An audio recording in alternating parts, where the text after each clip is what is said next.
예, 오늘 우리 신우식 장로님, 김영분 권사님 부부 은퇴하신다고 대한민국뿐만 아니라 세계적으로, 아니 우주적으로 유명한 우리 엘피스 찬양단 초청을 어렵게 했습니다. 더군다나 보시다시피 그 중에는 남자분 비슷한 분들도 아주 대단히 어렵게 모셨는데 흥겨운 찬양 감사를 드립니다. 귀한 찬양 준비해 주셔서 감사를 드리고요. 예, 우리가 살아가면서 여러 가지 일들을 많이 만나고 생각지 않았던 위기에 닥치기도 합니다. 한결같이 어려움 없이 살아간다, 이거는 이 세상에서 불가능한 일이에요. 오늘 우리 신우식 장로님, 김명분 권사님 은퇴하시게 되어지는데 다 표현할 수 없는 여러 가지 환난, 고초, 우여곡절, 파란만장, 다양한 단어로 표현할 수 있을 거예요. 어느 중국 음식점이 하고 있는데 짬뽕하고 여러 음식을 주문을 해서 배달을 했는데 조금 있다가 전화가 온 거예요. 사장 바꿔! 그러니 놀래가지고 사장을 바꿨더니 무슨 음식을 이따위로 만들어? 짬뽕 안에 바둑알이 나오지를 않나, 이런, 나 고발할 거야, 고발! 그랬어요. 얼마나 큰지 주변에 있던 주방장까지 듣고 직원들까지 새파랗게 들려가지고, 야, 이거 일 났네, 이거 큰일 났다. 그랬더니 전화를 받고 있던 이 사장님 갑자기 머리를 굴리더니, 아이고 사장님 축하드립니다. 우리 중국 음식점 개업 5주년 기념으로 탕수육 대짜에 당첨되셨습니다. 그랬더랍니다. 아니 바둑알 넣어서 개업 5주년 기념 당첨됐다는데 뭐라고 그러겠느냐고요. 그리고 재빨리 가서 탕수육 배달해라. 그래가지고 위기를 넘겼다는 겁니다. 만약 이거 어떻게 된 거죠? 저희는 절대로 안 넣는데요. 발뺌을 해봐야 소용이 없잖아요. 물론 음식에 바둑알 들어간 건 잘못했지만 이왕 일이 벌어진 거 수습은 잘 해야 되겠고, 그게 순발력이고 임기응변 대응 방안인데, 사실 우리가 신앙생활 하면서는 임기응변이 불가능합니다. 오늘 본문에 나오는 에녹이라는 인물 참 독특해요. 그러면서 또 한편으로는 평범한 인물입니다. 평범한 것은 에녹이 65세에 무두셀라를 낳았고, 이 말은 결혼생활 잘했다라는 거예요. 평범한 가장으로서 잘 살았다라는 거예요. 가정생활도 잘하고 자녀도 낳고 그런 일상의 모습으로서 평범하게 살았다고 기록하고 있습니다. 또 한편으로 그의 독특성은 무엇입니까? 22절에 나와 있는 바와 같이 300년을 하나님과 동행을 했다.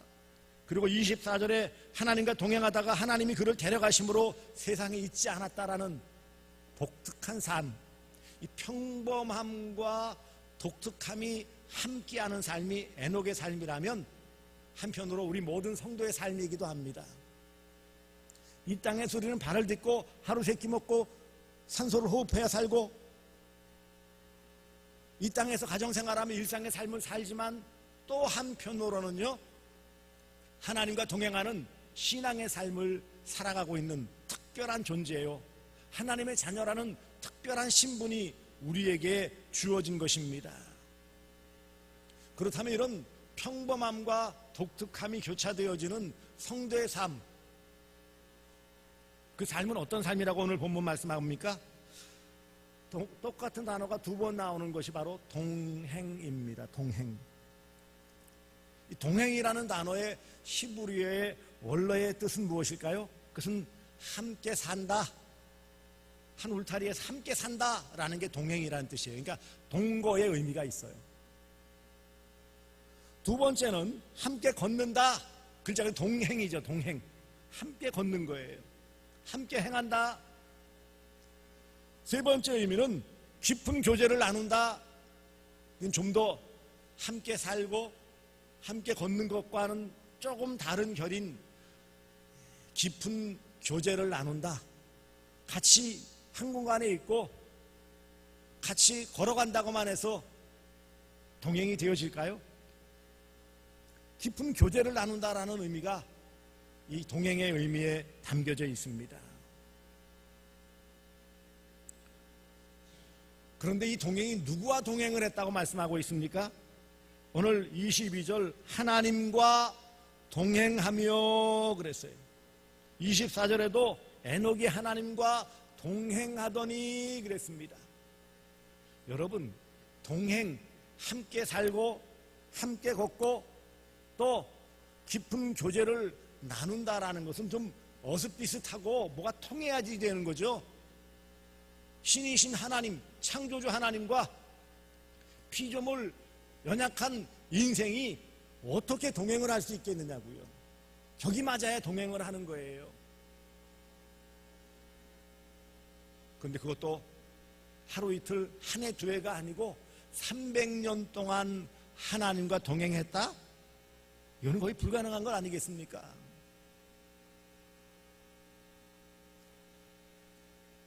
동행이라는 것이 결국은 함께 한다라는 것인데 하나님이신 영이신 이 하나님께와 육신을 입고 제한된 삶을 살아갈 수밖에 없는 우리 인간이 하나님과 어떻게 동행을 하겠느냐고요. 격이 안 맞아요.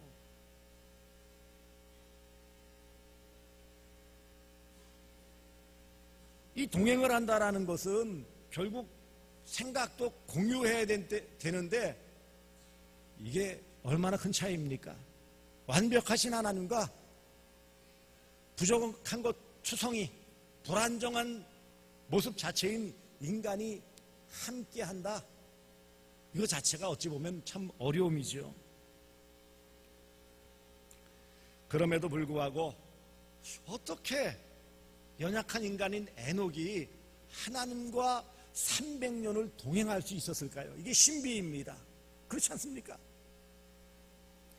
서로 중내산에 연애하면서 네 아니면 나 못 산다 그래가지고 결혼하고 한 달, 두 달, 1년 좀 살다 보면은 전부 불만정광고 투성이, 단점 투성이, 약점 투성이 안 보입니까? 내 이럴 줄 못 일랬다는 둥, 나는 완전히 속아서 살게 되었다는 둥둥 안 합니까? 그런데 어떻게 한결같이 300년을 함께 할 수 있었을까요?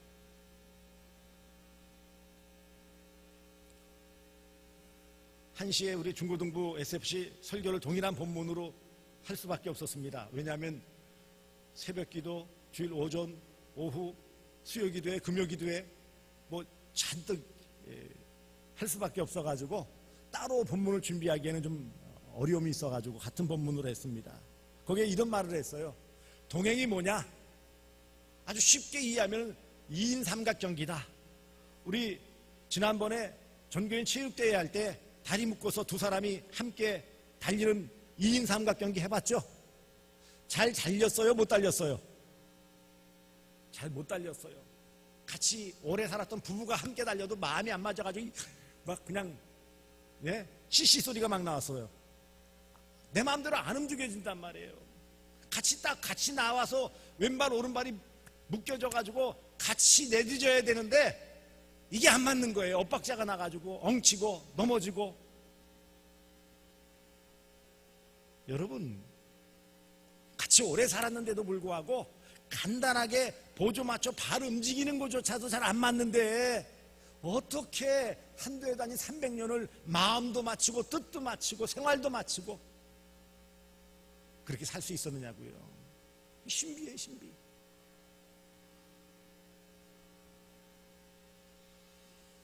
어떻게 이와 같은 삶을 살았을까요? 무엇보다 에녹이 하나님과 동행할 수 있었던 첫 번째는 하나님의 은혜입니다. 따라서 합시다. 하나님의 은혜. 하나님의 은혜. 보십시오. 에녹이 자청하고 원해서 하나님과 동행했습니까? 꿈엔들 생각해 봤겠느냐고요. 에녹이 무슨 자격으로 하나님 나와 동행해 주세요 할 수 있었을까요? 자기 마음에 원한다고 가능했겠어요? 노력한다고 가능했겠어요? 결국 에녹이 하나님과 동행했다라는 말을 뒤집어 보면 하나님이 에녹과 함께 해 주셨다라는 은혜가 아니고서는 답이 나오지 않는 거예요. 우리 모든 성도의 삶이, 특별히 오늘 은퇴하시는 우리 신우식 장로님, 김영문 권사님의 삶이 하나님이 함께 해 주시는 은혜로서의 동행의 삶일 줄 믿습니다. 함께 해 주셨어요. 함께 해 주셨어요. 우리는 자꾸 먼저 에녹이 어떻게 잘 맞춰줬을까? 에녹이 무슨 노력을 했고 무슨 비법, 무슨 방법으로 어떻게 해서 그런 놀라운 일을 했을까라고 자꾸 궁금해하는데 답은 간단해요. 하나님이 은혜로 함께 주셔서 300년을 동행의 삶을 살 수 있었다라는 것을 기억하라는 거예요. 하나님이 에녹을 부르시고 하나님이 에녹과 만나주시고 하나님께서 하나님의 뜻을 펼쳐주시고 에녹에게 힘을 주시고 지혜를 주시고 함께할 믿음을 주시지 않았더라면 에녹은 300번 죽었다 깨어나도 하나님과 동행할 수 없습니다. 왜요? 인간은 전적으로 부패하고 타락한 인생이기 때문에 하나님의 무제한적인 그 은혜와 사랑이 아니면 타락한 인생은 하나님과 동행할 수 없어요. 그래서 여기에 모두 300년을 하나님과 동행하며 또 에녹이 하나님과 동행하더니 했지만 그 앞에 사실은 생략된 문장이 있어요. 하나님이 은혜를 베푸심으로 에녹이 하나님과 동행하더니 이렇게 기록되어져야 마땅한 거예요. 이렇게 우리가 읽고 이해를 해야 당연한 거예요. 에녹이 특별한 인생이기 때문에 그가 독특한 삶만 살았기 때문에 아니요. 에녹도 그냥 평범한 사람이에요. 그런 평범한 사람이 어떻게 독특한 삶의 궤적을 남길 수 있었다고요? 은혜.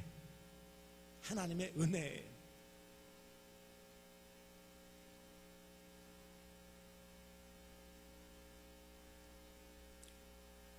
그래서 무엇보다 이와 같은 하나님의 은혜가 있었기에 에녹이 하나님과 동행할 수 있었다라는 것을 기억하시기 바랍니다. 두 번째, 이 하나님과의 동행할 수 있었던 것은 인격적인 교제이기 때문이에요. 친밀한 교제. 동행이라는 단어의 의미는 말씀드린 것처럼 함께 살고 함께 걷고 깊은 교제를 나누었다라고 그랬잖아요. 깊은 교제를 통해 하나님의 뜻을 잘 알아들을 수 있었고 하나님이 원하시는 삶의 방식을 따라 함께 걸어갔기 때문에 하나님의 은혜로서 이런 인격적인 교제가 가능했기 때문에 동행의 삶을 살아가는 것입니다. 이것을 믿음의 삶이라고 그래요. 히브리서 11장 4절에 에녹을 믿음의 사람으로서 이렇게 평가를 합니다. 믿음으로 에녹은 죽음을 보지 않고 옮겨졌으니 하나님이 그를 옮기심으로 다시 보이지 아니하였느니라. 그는 옮기기 전에 하나님을 기쁘게 하는 자라 하는 증거를 받았느니라. 하나님과 함께 했어요. 하나님과 보조를 맞췄어요. 어떻게 해요? 하나님과의 인격적인 교제, 대화, 소통을 통해서 가능했다라는 것입니다. 어떻게 그러면 에녹이 하나님과 소통을 하며 인격적인 교제, 친밀한 교제를 나눌 수 있었을까요? 어떻게 동행을 삶을 살았을까요? 믿음이라고 그랬어요. 믿음의 내용이 무엇일까요? 두 가지예요. 하나는 말씀, 하나는 기도. 하나님이 원하시는 바대로 살아갔던 것이 동행의 삶이라면 하나님의 뜻을 어떻게 알 수 있어요? 말씀을 통해서. 하나님이 주시는 말씀을 잘 귀담아 들었다라는 거예요. 하나님이 원하시는 바를 마음에 담아두었고 그것을 따르기 위해 애썼다라는 거예요. 오늘 시대로 말씀하면 하나님이 하나님의 뜻을 담아 주신 이 성경 말씀대로 살았다라는 것을 의미하는 것입니다. 하나님과의 동행의 첫걸음은 말씀 듣는 거예요. 말씀 읽고 말씀을 잘 깨닫고 그 말씀을 잘 묵상하고 암송하고 그래서 말씀대로 사는 삶이 하나님과 동행하는 삶입니다. 말씀을 무시하면서 하나님의 뜻은 들으려고 하지 않으면서 나만 잘 믿는다고 큰소리치면서 신앙생활하노라, 그건 동행의 삶이 아닙니다. 그건 착각의 삶일 뿐이죠. 우리는 너무 많이 착각을 해요. 교회 열심히 나오니까, 집에 성경책이 여러 권 있으니까, 어떤 코스를 수료했으니까, 이런 직분을 맡았으니까 라고 착각을 해요. 흔히 우스갯소리로 착각에는 커트라인이 없어요. 우리 다 착각 속에 살아가요. 말씀 외면하고 무시하면서 말씀대로 산다고 강변을 해요. 제가 전에 대단히 착각하는 여자 세 부류가 있다고 그랬어요. 첫째, 며느리를 딸이라고 착각하는 사람.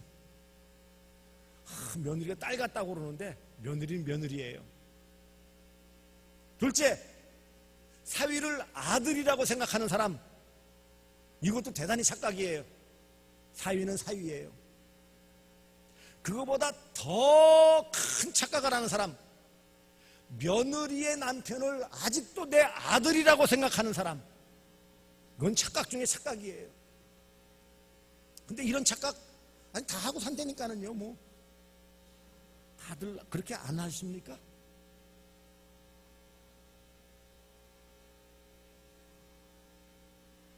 그렇게 우리는 말씀을 듣지 않으면서 하나님의 뜻을 안다라고 착각을 해요. 내 마음대로 내 욕심대로 살아가면서 믿음으로 산다라고 착각을 해요. 진정한 하나님과의 동행의 삶은 내 생각, 내 뜻, 내 욕심이 아니라 하나님의 뜻, 하나님의 말씀대로 사는 것이 동행의 삶이에요. 한마디로 순종의 삶이 동행의 삶이에요. 순종하지 않으면서 어떻게 동행을 해요? 내 마음대로 살면서 어떻게 동행한다고 할 수 있겠습니까? 두 번째는 기도입니다. 기도. 일방적으로 하나님 말씀만 들었으면 동행할 수 있었을까요? 아닙니다. 에녹이 하나님께 자신의 생각을, 자신의 원하는 바를 아뢰었을 거예요. 어떻게 해요? 하나님, 이 말씀 주셨지만 저는 이거 잘 못하겠어요. 조금만 낮춰주세요. 했었겠어요? 안 했겠어요?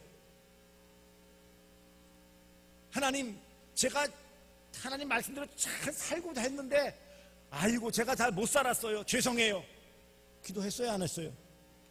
여기 동행했다라는 것은 에녹이 하나님 입맛에 딱 맞게 100% 완벽하게 살았다, 그걸 말하는 게 아니에요.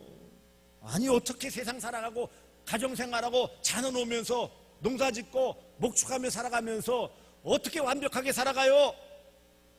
그런데 어떻게 하나님과 동행할 수 있었다고요? 자신의 부족함을 내려놓았기 때문에, 안 했기 때문에. 하나님, 제가 이렇게 부족합니다. 제가 이렇게 연약합니다. 그래도 저에게 찾아오셔서 동행하시니 그래도 또 한번 다시 살아보렵니다. 도와주세요. 기도해, 기도. 말씀은 들었는데 말씀대로 100% 흡족하게 사느냐? 못 산단 말이에요. 못 사니까 어떻게 해야 돼요? 잘 살게 도와주세요. 못 살았으니 용서해 주세요. 그게 뭐예요? 기도예요, 기도. 하나님과의 동행의 삶은 기도의 삶이에요. 결국 믿음으로 하나님과 동행했다라는 것은 말씀과 기도, 하나님의 뜻을 잘 받아들이고 내 뜻을 아뢰는 말씀과 기도가 조화를 이루어서 하나님과 동행했음을 잘 보여주시는 것입니다. 그러니 하나님과의 동행의 삶은 에녹에게만 해당되는 것이 아니라 오늘 우리 모든 성도들에게 해당되는 사항입니다. 그리고 오늘 은퇴하시는 분, 우리 신우식 장로님, 김영민 권사님, 또 앞서 은퇴하신 분들도 계시죠. 직분에서 은퇴했다고 해서 그러면 모든 삶의 끝이 아니잖아요. 여전히 하나님과 동행하는 삶, 부르실 때까지 동행의 삶을 살아가야 되는 거예요. 어떻게 해요? 말씀 듣고 기도하는 삶. 그런 삶을 살아가시기를 축복합니다. 그 다음에 어떻게 하나님과 동행하는 삶을 에녹이 살았을까요? 그것은 하나님을 기쁘시게 하는 삶을 살았기 때문입니다. 그러면 1년 365일 300년 동안 매일매일 재롱 떨면서 기쁘시게 하는 삶을 살았다는 뜻일까요? 아닙니다. 그 삶의 중심이 그랬다라는 거예요. 비록 실수하고 비록 죄를 짓기도 하고 때때로 하나님의 뜻을 어그러뜨리기도 했지만 그럼에도 불구하고 에녹이 하나님과 동행할 수 있었던 것은 그 중심이 하나님께로 향하였다라는 것을 보여주는 거예요. 그래서 읽어드렸던 시브리서 11장 4절, 그는 옮기기 전에 하나님을 기쁘시게 하는 자라 하는 증거를 받았느니라. 그것도 하나님의 은혜지요. 물론 기쁘게 받아주셨어요. 하나님께서 그래 네가 어쨌든 부족하지만 나를 기쁘게 하려고 했구나 라고 증거를 받았다고, 인정을 받았다라는 거예요. 성도의 삶은 인정받는 삶이에요.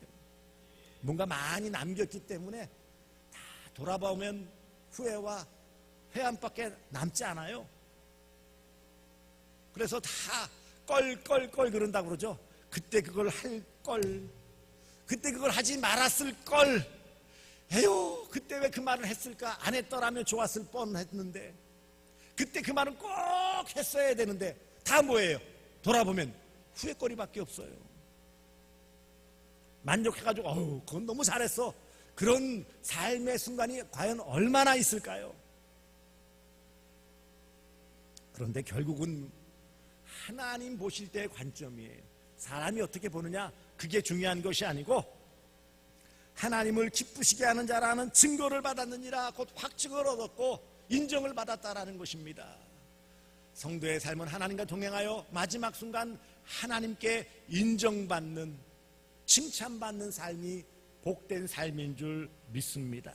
에녹이 그랬다면 오늘 은퇴하신 우리 신장로님, 김권사님, 또 우리 모두가 이런 하나님을 기쁘시게 하는 자로서 인정받는 복된 삶이 되기를 축복합니다.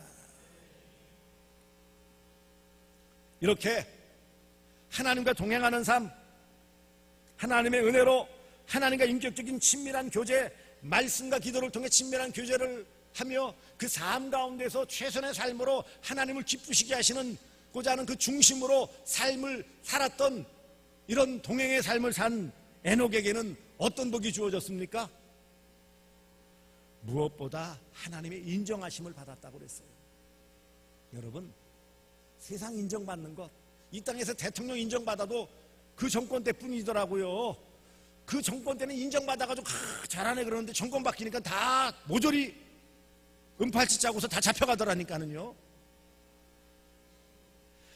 제가 예언가는 아니지만 장담하건대 만일 이 정권이 바뀐다면 또 같은 일들이 나타날 수밖에 없어요.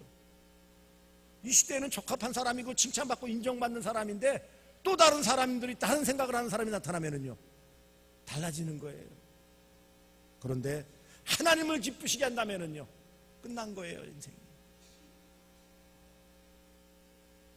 하나님을 기쁘시게 하는 삶. 그래서 결국 뭐예요? 저는 이 말씀을 깊이 묵상하면서 왜 하나님이 에녹을 이 땅에서 알콩달콩 더 재밌게 살게 해주시지 왜 데려갔을까? 그가 하나님의 은혜를 받고 하나님과 동행하며 말씀 받고 기도하며 자신의 연약함을 가지고 늘 하나님께 치열하게 고백하고 죄송함을 아뢰고 그러면서 세상 가운데 살아갈 때마다 그 하나님을 의지하지 않는 사람들 때문에 얼마나 마음이 상했겠어요. 저러면 안 되는데, 저렇게 살면 안 되는데, 자꾸 영향을 받으니까 나는 아닌데 마음이 상할 수밖에 없어요. 하나님과 동행하는 삶을 살려고 하는데 세상에서는 눈에 보이는 것은 그렇지 않단 말이에요. 얼마나 그가 실제로는 또 마음 상했고 몸도 상했겠어요. 저는 제 개인이 이해하기로는 하나님께서 에녹 나와 동행하는데 이렇게 300년 동안 고생했는데 더 놔둬서는 안 되겠다 싶어서 하나님이 데려가셨다고 저는 그렇게 믿어요.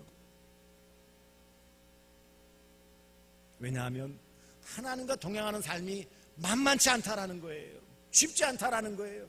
많은 것을 포기하고 희생할 수밖에 없다는 것입니다. 그래서 하나님께서 24절 그를 데려가심으로, 이 데려가셨다라는 말은 승천이라는 말이에요. 승천. 이 단어는 뒤에 엘리야와 예수님에게 쓰는 단어예요. 데려가셨더라. 하나님의 놀라우신 은혜로 하나님이 데려가시는 그런 은혜를 받았습니다. 칭찬받고 인정받고 이런 놀라운 은혜를 받고 후대의 귀감이 되었어요. 하나님과 동행한 아주 멋진 인생 에녹. 믿음장에도 에녹은 믿음으로 에녹은 죽음을 보지 않고 옮겨졌더라. 놀랄만한 칭찬받는 인정받는 삶을 살았던 것입니다. 이런 귀한 삶, 우리 모두가 남은 생애가 이런 하나님과 동행함으로 인정받고 칭찬받는 삶, 또 오늘 은퇴하시는 우리 신장로님과 김영문 권사님도 또 이런 또 남은 생에 이런 귀한 삶이 되어 주시기를 우리 구주 예수 그리스도의 이름으로 축복합니다.